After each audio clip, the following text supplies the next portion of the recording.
the conflict between the pursuit of curiosity and feeling of duty or like moral obligation. I do honestly think that both of those things has an important role, and I'm trying to figure out how to balance them, because I think part of why I've been avoidant of making long-term career commitments has been that most of the paths that I've looked at really only satisfy one of those two things. While I'm indulging one part of that, the other part of me is like yelling, being like, what the heck? Like, this is not it. Like, what are you doing? Sometimes different parts of me want different things, and I'm trying to get those different parts to talk to each other.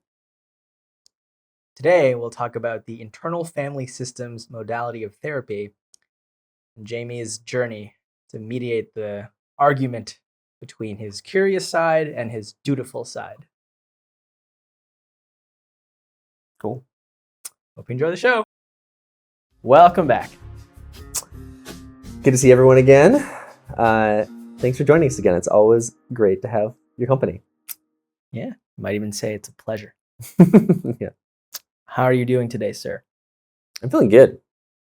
Just had some tea. Oh, yeah. So I'm feeling the caffeine rise. Oh, yeah. I'm probably going to get a little more jittery over the next 10 minutes. Okay. And emotionally, yeah, I'm feeling even. I'm feeling grounded, steady, just enough energy to feel very awake, but not like jittery. So Nice. Yeah. Ready. I feel ready. Nice. Yeah, physically, I'm like a 6. Yeah, emotionally, I'm like a 7. I think physically I'm at like 7.5. Emotionally, I'm at like an 8. Nice. Good place to start. Yeah, I think I'm feeling also grounded. That's kind of the feeling right now. Yeah. Yeah. So, yeah. What's on your mind today? So today, I want to talk about how I've noticed my internal dialogue changing. So there's 2 different tools I want to talk about. One of them is that I just started therapy, the modality of therapy. This is very much the result of Carmel from our last episode from last season, talking about how to find a therapist. And I followed her advice to the T. You did the thing. I did the thing, used her as an accountability buddy. Although, as is the case, usually when I have accountability buddy, just knowing that I have one is enough. I don't even need them to do anything. So I set up, like I emailed like 10 therapists. I set up calls with 3. I did actual sessions with 2. And then it quickly became apparent which one was going to work for me. Wow. And that the modality of therapy I was looking for is internal family systems. So yeah, internal family systems, the idea of the therapy modality is to imagine all of these different parts of you, these different internal voices. When I say internal voices, I don't mean like schizophrenia. I mean like the ways in which people will say like, oh, like a part of me wants to do this, but a part of me thinks it's like that kind of thing. And the idea is that like if you take these different voices and you treat them kind of as like members of a family, and you imagine doing family therapy, how would you better facilitate communication between them? That's like my very like layperson understanding. Obviously, I'm not certified in anything to do with this. This is my perspective as a subject, not as a therapist. But it's been really interesting. So that's like one thing. And then another thing is a much more targeted tool. It is a little weirder, but it came from reading this book called Existential Kink, which is a really, really weird book. One of the weirdest books I've ever read. And I only read it because I had had so many people tell me that despite how weird it was very effective for them in helping them move past certain personal frustrations. So that one I'll get into a little bit later, but that one's a little spicy in an interesting way. Okay. Yeah. I'm excited. Maybe immediately the thing that comes up for me first is to zoom all the way back out and like what was the impetus to get back into therapy? Yeah. So yeah, I typically go into therapy where there's a specific thing that I'm trying to work through. this most recent time, the thing that I'm trying to work on is internal conflict. So there's lots of different kinds of internal conflict where different parts of me want different things, which makes it very hard for me to make decisions. But I think that one really overarching one that has been like kind of perturbing me for a while is the conflict between the pursuit of curiosity and feeling of duty or like moral obligation. And how I do honestly think that both of those things has an important role. And I'm trying to figure out how to balance them because I think part of why I've been a little bit avoidant of making long-term career commitments has been that most of the paths that I've looked at really only satisfy one of those two things. And while I'm indulging one part of that, the other part of me is like yelling, being like, what the heck? Like, this is not it. Like, what are you doing? Mm. So trying to get those two parts to be aligned is my overarching goal, and trying to figure out like what is going on that is making it so hard for me to figure out my path from here. Gotcha. Sounds like these two voices have been grappling for a while. Yeah. And you're like, I would like help mediating this argument because Yes. it's been raging on for a while now. Right. Right. So part of why internal family systems was a draw for me is that it really like directly frames that. And I've had a lot of friends that just say it's by far been the most effective therapy for them. It's the one that, after wandering through different parts of the therapy modality landscape, the one they ultimately landed on and stuck with for a pretty long time.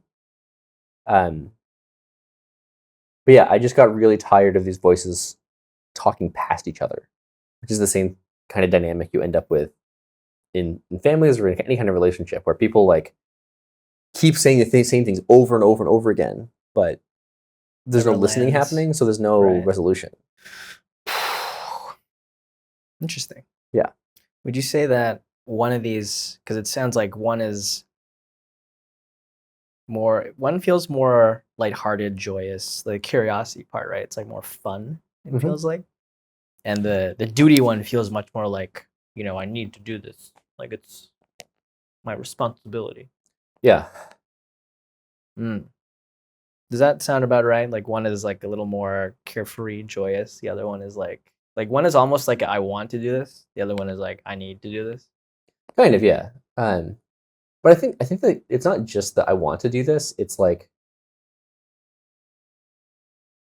one version of the I want to do this is very like hedonistic. It's just sugar. Sugar is good. Right. Eat sugar. Right. Or like, like sex. Sex is good. Go have sex. Whereas this is not that kind of impulse. This is like, ooh, like what is that? Like I want to understand that. I want to learn about that. I want to teach other people about that. So it feels to me like a much more sustainable source of fulfillment. And over time, I've come to recognize that that part of me is ultimately the thing that has led to most good things in my life. Like all the career capacity that I've built up, all of the relationship connection I've built up with other people has been generally the pursuit of curiosity. Has been this thing where once an idea worms itself into my brain, I can commit hundreds of hours of focus to that thing because there's like this positive feedback loop between I learn a thing, I learn more confusing things about it. That part of me is like simultaneously in wonder and like a teeny bit frustrated that it doesn't fully grasp the thing yet. And I just keep running down that path and find more and more interesting things in that vein. But it's not like indiscriminate. It's like I clearly feel more curiosity draw towards some subject matter than others, which I think is kind of the common thing. But many of the domains that I find myself pulled into for curiosity have some kind of conflict with like path of duty. So I mean, okay, I'll get a little more concrete. So for the last like year and a half, almost 2 years now, I've been digging really far into different parts of climate change and specifically the technology that we still need in order to make the transition to a stable climate. And there's a lot there, and it's a very complicated thing. And technology is by no means the only thing we need, or even the predominant thing we need. But there is stuff that we need. And every once in a while, I stumble upon a kind of work that I could do that would directly contribute to that fight. But whenever that happens, the curiosity part of me um, always gets pulled, always like has a reaction to it. So a specific example of this is there was a company that I fairly easily could have joined that was working specifically on helping with one part of the climate fight, trying to help make capital more easily available to early climate focused companies. Um, but the work that I would have been doing, I think, would have been very intellectually uninteresting to me. Mm. So I like grappled with it for a long time about whether or not I should do that or just like keep searching for something that fits at the intersection. Just to be clear, you had a job offer. Yeah. I had a job offer that would have been fairly aligned with this duty facet. Right. But the curiosity part of me was kind of rejecting this Right. because it wasn't an interesting path of growth for me. And then conversely, there are these projects that I have in mind that are just a pure pursuit of curiosity that have like no obvious path to any useful kind of climate impact that would just sound kind of fun and interesting to me. Mm-hmm. Like a really ridiculous one is basically doing like a VR setup to see what it would be like if you could see colors in more dimensions than 3, which I'm not going to get too far into the weeds of what that means, but I think it'd be experientially really cool and I would learn a lot in the process. But I think the odds that any of that maps onto anything useful for climate are very, very close to 0. Mm-hmm. So when I think about these things, doing this for like an hour or two, everyone, like all the internal parts of me are kind of fine with it. But when I think about, I'm going to spend the next year doing this thing, one of those parts is like, whoa, like that's not going to work. Right. And I guess depending on which thing you're considering, either the duty pops up or the curiosity pops up. Exactly. So like that was kind of the impasse that I was stuck at, and still am to a lesser extent stuck at. So I wanted to go into a form of therapy that would help me start to untangle that, and the process has been really interesting. So in the context of an IFS session, so IFS internal family systems, in the context of one of those sessions, I would describe something that's coming up for me. So I would say like, there's this project that I'm interested in, but I feel like a sense of duty that this is not aligned with. And then my therapist might be like, okay, like where is that manifesting in your body? And I would say like, okay, well, like I feel that sense of duty as this like constriction in my chest. It feels like it's right under my sternum and it's very restrictive. And then the therapist would ask, okay, like intuitively to you, like what might you call that part? Or he might suggest a name. He might just suggest like, okay, the constricting part or the duty-oriented part. So the labeling is already kind of helpful to recognize the conversation, but then things get really interesting to me when the therapist would help me find ways of interacting with it in new ways. So it'd be like, if you were to ask that part directly, like what is it trying to protect you from? What is that part trying to protect Jamie from? Is the way that he'll phrase the question. And then sometimes these different parts, like, I just intuitively have an answer for what it is they're seeking. And sometimes they're like nonverbal. He'll also ask questions like, how old do you think this part is? How long has this part been with you? So like that part, that like kind of like moralizing, duty-oriented part feels to me like, I don't know, like 5-ish years old. Meaning it's only been with me for like 5 years. Whereas like the curiosity-driven part of me, that feels like it's been with me for like 2.5 decades. Yeah, and it honestly, you were recounting before that it has actually a really good track record. Yeah. In terms of being net positive for you, your life. Yeah, totally. Yeah. And then my therapist might do things like, okay, like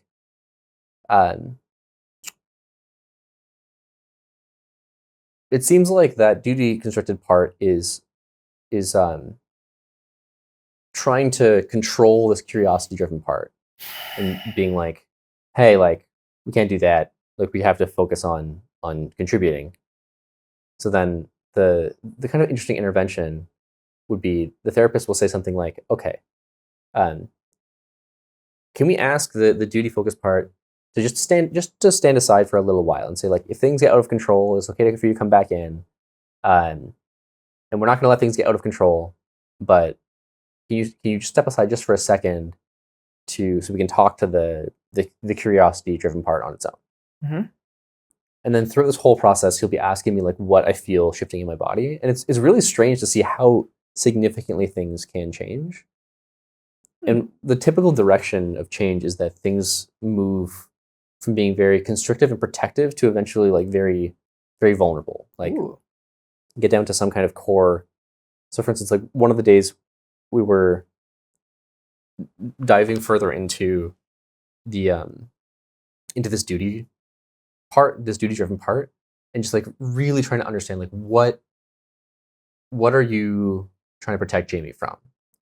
And after like asking the question a couple of times, the place where we kind of stopped because we ran out of time and because it was getting kind of intense was that part just said like I'm afraid that no one's going to love Jamie, just like in a very direct kind of way, and that felt like true to me in a sense. So I think that like that was very revealing to me because that was just like not part of the narrative that I had. And I think that like one of the overarching ideas from my perspective of these practices is to start to recognize that these parts of ourselves that we reject, they all have something to contribute. 100%. And like it's only by accepting them that we can start to facilitate communication. Mm. And then another kind of intervention that we've done a couple of times has been really interesting is something like, okay, like can the very duty-oriented part of you, does the very duty-oriented part of you recognize all of the positive things that have come from the curiosity, like the childlike curiosity part of you? And then kind of like directly facilitating communication and recognition of one another, which does actually feel like it creates a bit of like lightness and reduces some of the tension in some of the same ways as actual conflict resolution between people. Like Right. if you're able to facilitate these moments where people are no longer talking past each other, then you start to really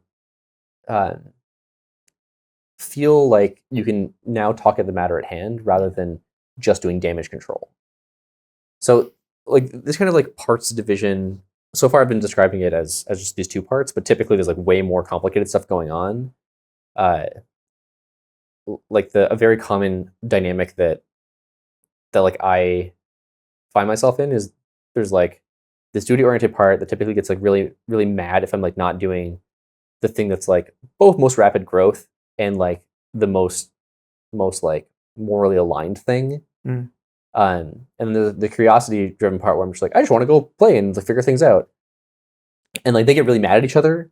And then there's like this parental part that kind of steps in where the parental part, all it wants is like harmony, like peace. Mm. So it'll just like just kind of like rip them apart and be you like, go there. Just you go over there, you go there. Just like, right. Stop. Just like, and like that parent part is just like tired all the time because that's all it does. It's just stepping in and doing this. Yeah.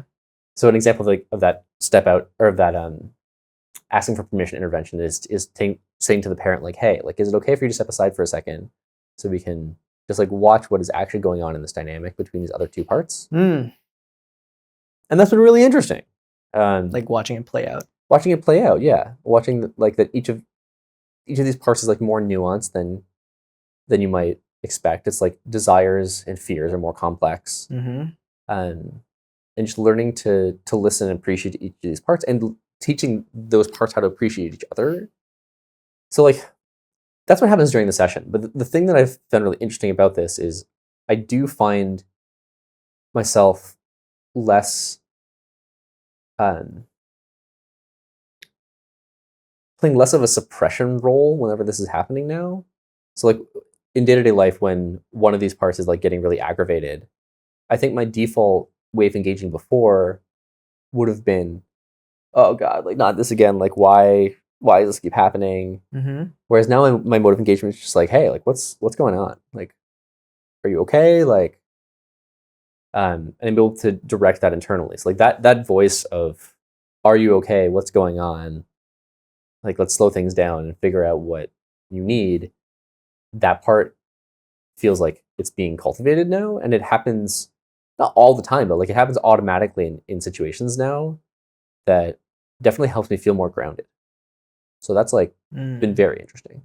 Sounds like after doing this, you're less immediately knee jerk, like afraid of these two parts clashing. Yeah. And now you're able to kind of tune into the dialogue or the degree to which the dialogue is actually happening. Mm-hmm. And that's been pretty insightful. So I think it's tuning into the clash, but it's also just tuning into these things like individual needs in isolation of each other. Just like when one of these two kind of conceptual children is like freaking out, Right. Right. Then being able to just like go kind of sit with them for a second, being like, what?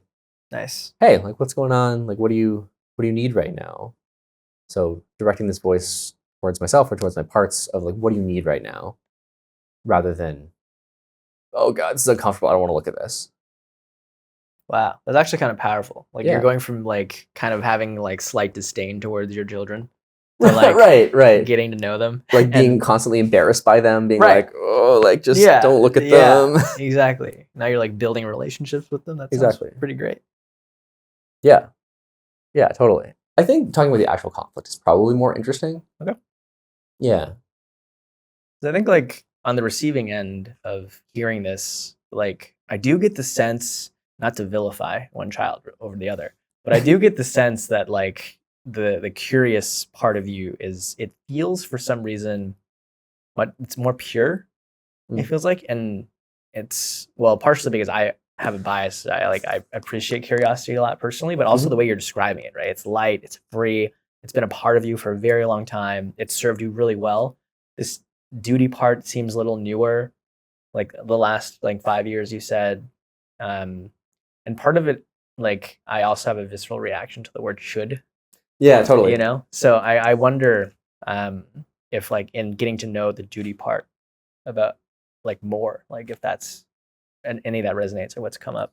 Yeah, so I think that might have been how I would have framed it at the beginning, but over time I am starting to recognize like how both of these parts are actually important. So while it's true that the curiosity part has been the thing that drove most of my career success, and a lot of the good things in my relationship dynamics, I think that a lot of my internal emotional development has actually come from this like duty part. For instance, this I think that is the thing that, for instance, drives me to go to therapy in the first place, or the thing that encourages me to directly confront some of my fears. So, Right. Like for instance, like directly confronting the fears of driving, directly confronting the complex relationship with food. I think that was coming from that same part. It's kind of this recognition that there is like a need to start to embody a certain sense of adulthood that was, I think, honestly underdeveloped, and some parts of it still underdeveloped. So there is an element of should, and it is a really common thing, especially among actually people that I respect a lot, to have a very negative visceral reaction to should. Like I've had multiple people just whenever I talk about this, they just immediately point at that and then be like, it sounds like you're describing what you should do, not what you want to do. But it's kind of like cyclical in that that same part is also, it's not confused about the fact that of what I want. It recognizes that there's things I want and there's things that I feel like I should do. But I think that it advocates roughly saying like, sometimes you should do the things you should do. That's fair, yeah. Right. Because part of should is also responsibility. Yeah. And not all things that you should be taking responsibility for are fun. Right. Exactly.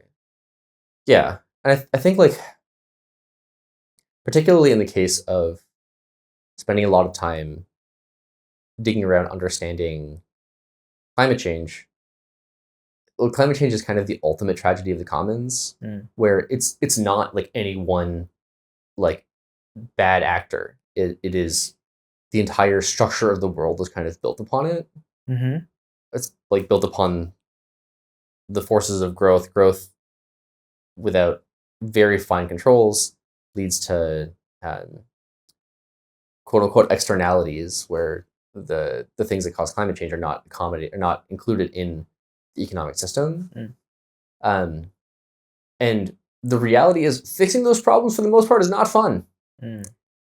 But I think that my fear is that if everyone goes through life with the life philosophy that you should do the things you want to do, not the things that you quote unquote should do, then this problem will not get solved.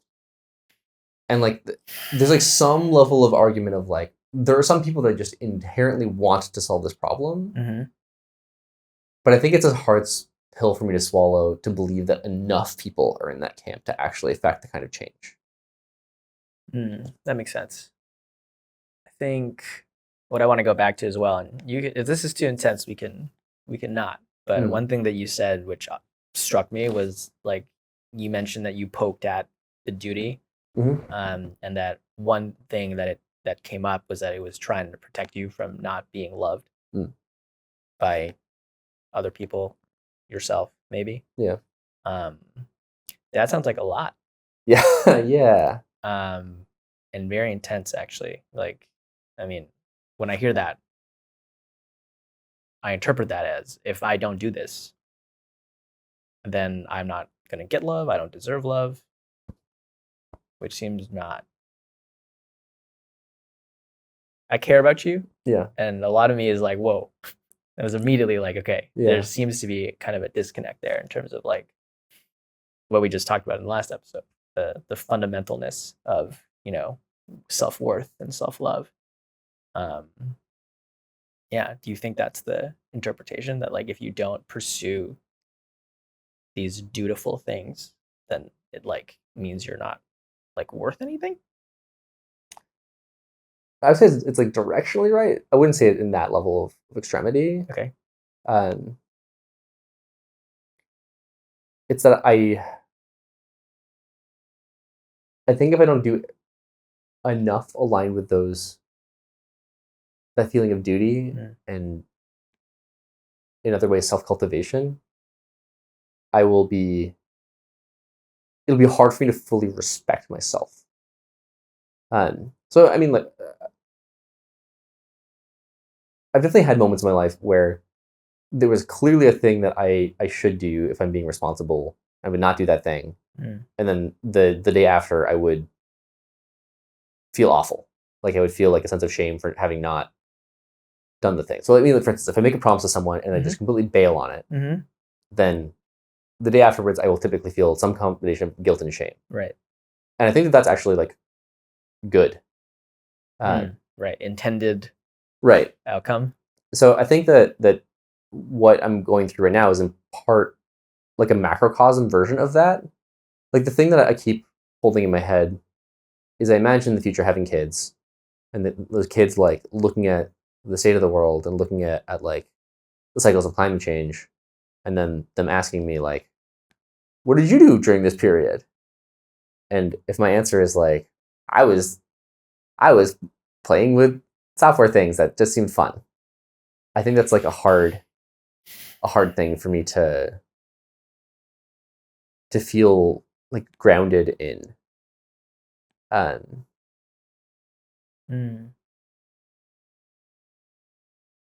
Yeah. So it's almost like I think that the part of me is in some ways like trying to protect me from shame, future shame. Yeah, yeah, and in a similar but not exactly the same way as whenever I'm presented some kind of opportunity to step up, or like take on some challenge, then if I say no, like okay, really silly microcosm example, like there's some set up situation where there's someone attractive that like I'm like, oh, I should really go talk to them. And then if I just don't do that, and I know that part of the reason I didn't do that was like fear that like the day afterwards I'm like, why didn't I just do it? Like I should have just done it and cultivated that ability myself to just deal with that emotion, because it would have opened up interesting opportunities in my life. It's like that, but much more low level and pervasive throughout my entire experience. I think it's the same part. The same part that is pushing me, being like, go talk to her, is the same part that's pushing me, being like, go do this thing so that 10 years from now you're not ashamed of how you've lived these like years of your life. Whoa. Which is like really intense. That's pretty intense. But it's less acute, which is part of what it's like hard to work with. What I'm hearing is that there's also like almost a part of you that's like you need to contribute something substantial to the world, or like you need to like help heal the world in some way. Otherwise, you'll be less. Like, do you think it? Like, one flavor of this could just be about living up to potential. Does it feel like that, or is it more like you almost like you owe it to, I don't know, society, the world? I think it's actually more the second thing.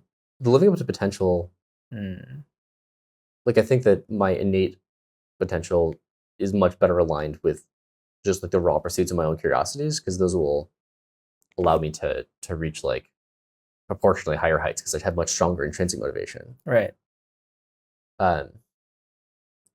So it does to me feel much more directly like I owe something to society. And I think part of that is just recognition of how absurdly cosmically lucky I've been to be in the position that I'm in. Like being born male, white presenting in one of the richest nations in the world, and then just by sheer coincidence, the fact that my own curiosities led me to an extremely lucrative career. Like the combination of all those things happening, and then just not giving anything back to people that have been like much less fortunate. Something about that just rubs me the wrong way. Wow. That's pretty intense. Yeah. And like part of how I've explained this, which is increasingly feeling like a rationalization, not the truth, is that it's like hard for me to really take the idea seriously of only working for like up to my early mid 30s and then just going to do whatever I want, when like both of my parents were public servants their entire lives. Like my dad worked in the federal government in Canada and like helped get paternal leave set up, and like my mom was like a doctor her entire career, and they both worked decades of their careers in service of other people. And in some ways, like specifically chose to stay in public sector in order to like be able to serve more. I don't know if that's how they would frame it to themselves. But I think that like the notion that I have somehow like earned the ability to just do whatever I want just seems like totally preposterous to me. Right, when it doesn't feel like you've earned anything. Right. Yeah. Yeah. Like what I'm hearing is that it sounds like you have a lot of respect for how your parents spent their time like bettering the lives of other people. Yeah. And that you saw they're kind of a model for you around like, how hard I guess it was to do that, how much time and effort it usually takes. Yeah. The time scale of that. And I'm hearing that you're looking at that and being like, I am not that. But on paper, I've done even better. And right. There's kind of like a dissonance, or maybe even some guilt or shame associated with that. Of like, I should not be here, and the proper way to do it looks like this. And there's like a gap. It's some of that. I think there's definitely elements of dissonance around it being like just a clearly ridiculous claim that I worked harder than they did. Right. Just obviously wrong.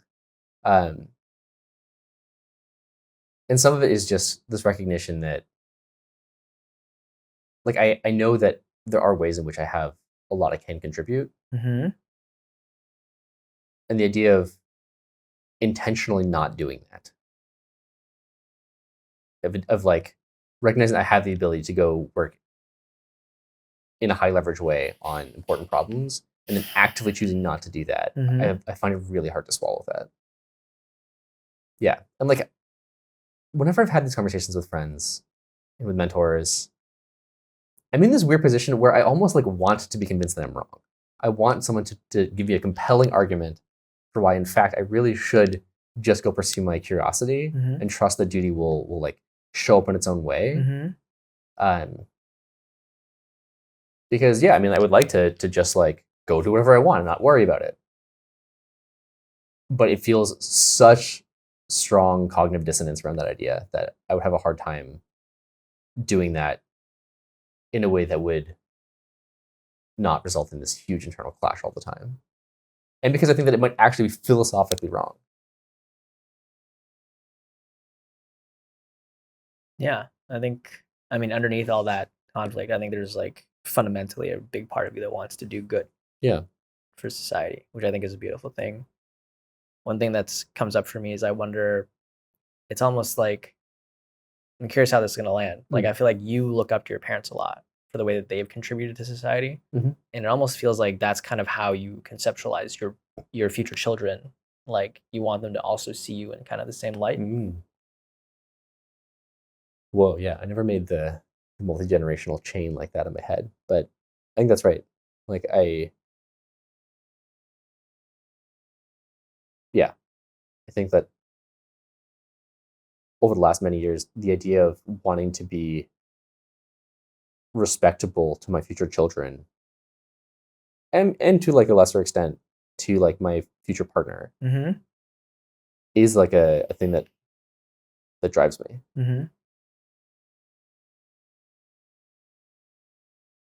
Yeah. Whoa.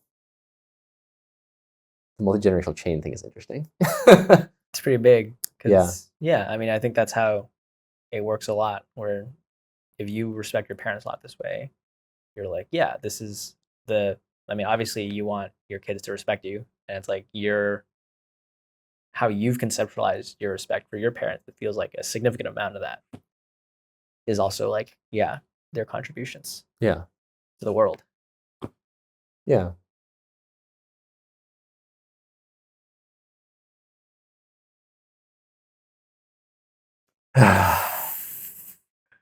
Wow, that's huge. Yeah. Well, I mean, fortunately, I don't think we're going to crack it. Can we do it in the next 5 minutes? Or not in the next 5 minutes, but yeah. I think, as a friend, I think, and it seems like this is kind of in line with a lot of feedback you've gotten from mentors and other friends as well. It does feel like, as someone who wants to be very supportive, that in a way you are walking around. Whenever you describe this to me, I imagine that you're just like, you're ready to fly. There's like a weight on your foot. And I don't really know what it is or how to take it off or when it'll happen, but I am very excited for when it does happen, whatever form that takes. I think you're gonna fly, dude. Once this conflict kind of resolves itself, and at a minimum, I think I'm excited for that for you. Thanks, man. Yeah, it's a conundrum though. It sounds very fraught and like classically like just saturated with good intentions. On all sides. Yeah. Yeah. Yeah. I'm very interested to see. I'm very interested to record the future episode where I'm like, I figured it out. Nice. This is how this internal conflict has like shifted in a way that I'm now able to commit to a path on a multi-year journey.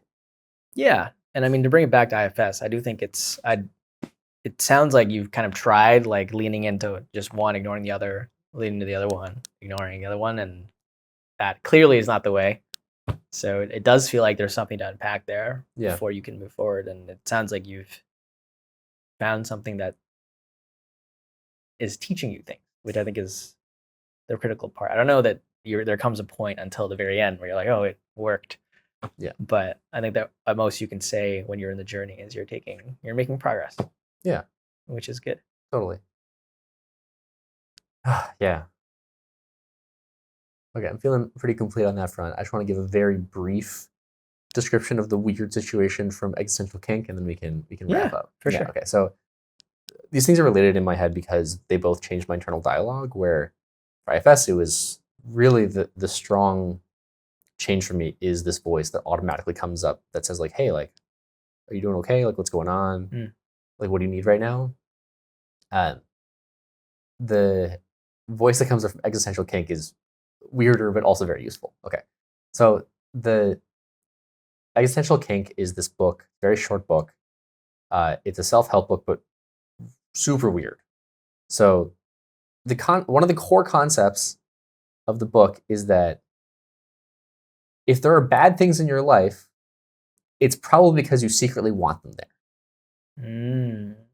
And that the way to move past them is to acknowledge that you want them and then to lean into it really far. And then typically they will actually get dissipate because you'll get bored of them. But it's almost like if you have like a hot and cold kind of relationship with something that keeps coming up in your life, Right. then it means that you want it there. And like the book takes like a pretty extreme stance on this, where that like under like a traditional lens, I think would in many situations come across as just overt victim blaming. Right. But the author describes, for instance, her experience, how from her perspective, a large part of the reason that she was poor for so long was that some part of her really like liked being poor. She like liked the feeling of like struggle and like the righteous indignation of being poor. Yeah. And that like was like this defining thing for her. Yeah. Superiority complex. Right. Some kind of like it's superiority complex that stems. It's the same thing of arrogance we were talking about before. Yep. Similar kind of thing. And like I definitely would not go that far to say that people are poor because they want to be poor. Oh yeah, generally. Right. Yeah, definitely not. And the book gets like weirder in that when it says to lean into it, it like is explicitly talking about finding a way to quote unquote like get off on the kink, it's existential kink, Right. where you like try to derive pleasure from the weird thing you want by acknowledging that you want it. Whoa, interesting. Yeah. That is very intense. It's very intense and weird. Uh-huh. And most of this book, I'm like, this is ridiculous. But the one specific situation where I've actually found it very helpful is in situations of when I get weird, intrusive thoughts, or I get like unhelpful internal dialogue. Okay. So like a kind of a tame version of this is like if my brain was kicking up thoughts about something like why are you scared? This is like a silly situation to be scared. I think that like my normal way of engaging with that before would be to be like either, hey, like just leave me alone. Like I just want to, Need some time. Like, I just need some time. Yeah. Or I would engage it being like, oh God, like why can't I move past this fear? Like you're right. But now I have another voice in my head that'll occasionally go like, yeah, fear. Oh, I love being in this weird, afraid state. And then usually when I do that, I think that the like really high pressure voice kind of gets like weirded out and being like, whoa, like I wasn't expecting this escalation. I don't know where to go from here. Right? Yeah. And it actually usually like is pretty good at going. It tends to go quiet after that. Right, it's weirded out. Yeah. Weirded out. You're like, whoa. Yeah. So it's like instead of rejecting parts of like thoughts that you don't want to have, you just like lean all the way into them. So like That's so interesting. if you find yourself like thinking that something is funny at like an inappropriate situation, you just be like, that's hilarious. Like, I love this. And then usually there's like the part of my brain that's generating that thought is like, okay, I'm done here. This is getting weird. So like you made it weird. Yeah. It actually stops. It's almost like the absurdity of it. Yeah, exactly. Kind of shocks you back to reality. Like, right, exactly. Oh wait, this is like, it's not that funny. Yeah. Yeah. It's almost like the I was just like rewatching part of the series Invincible. Have you seen the series? Not yet, but you've recommended it multiple times. Where like the main character, like he has a couple of interactions early on in the series with a bully, and like eventually gets kind of superpowers where he's decimate, quote unquote invincible. Right. So like when the bully comes and attacks him, he doesn't like fight them back. He just like looks at me and like hit me. The bully hits him. He's like it's all, hit me harder. And then the bully punches him. And the bully just like gets weirded out and then runs away. It's kind of like that, where you just trust yourself to be able to deal with like any kind of escalation of that internal thought. Oh, right. And you're not scared of the Then thought you're not scared of the thought anymore. Right. Whereas if you're like, no, stop, then like it like your brain's like, ooh, this is interesting. Like there's a lot of emotional reaction here. I'm gonna keep poking at this. Right. This is like the whole like how like drinking problems are much bigger problem in North America versus Europe, where it's totally okay to drink. Right. Yeah. And it's very acceptable, so it's not a big deal. But Right. here it's like, no, you can't drink until the drinking age, and then Right. now it's a really big deal. Right. Exactly. Right. Yeah. Right. That resonates. Yeah. Yeah. Yeah. So those are like just these two different changes to my internal voice that have both been pretty interesting as tools that I now use on the regular. Yeah. Interesting. Yeah, I agree. The book sounds pretty intense, but I will say it does like resonate. Yeah, I can also see how like if you applied this generally, it could definitely come off as victim blaming. I think Yeah. it works best if you just think about it as it relates to yourself. Yeah. But yeah, I think there's definitely moments. It's related to the inferiority and superiority complex stuff. I think like there are moments in my past where I've also like clung on to things like we talked about as like a way of like a defense mechanism. Yeah. Where yeah, it's like I'm clinging on to the suffering because, you know, it feels safer. At least I know this flavor of suffering. If I let go of it, it might be even worse. So yeah, fascinating. All right. Oh man. I think I'm feeling pretty complete on the whole now, but that was very satisfying to process. Yeah, thanks for sharing, dude. It's yeah, it sounds like a lot, but I have faith that you will figure it out. Yeah. Yeah, and we'll be here. Yeah. When you need. Looking forward to it. How are you feeling now as we're checking out? I'm like super energized now. I think emotionally I'm at like a 9. Damn. Yeah. Did we just connect? Whoa, crazy. Yeah, awesome. I think emotionally I'm at like a 9. Physically, like 8.5. Oh wow. Yeah, feeling really Nice. good right now. Yeah, I'm like 7/8. I'm like physically 7. Emotionally, I can back up to an 8. Yeah, I'm feeling like compassion and care, slight amounts of protectiveness, but also like optimism. For Yeah. the future. How do I describe how I'm feeling now?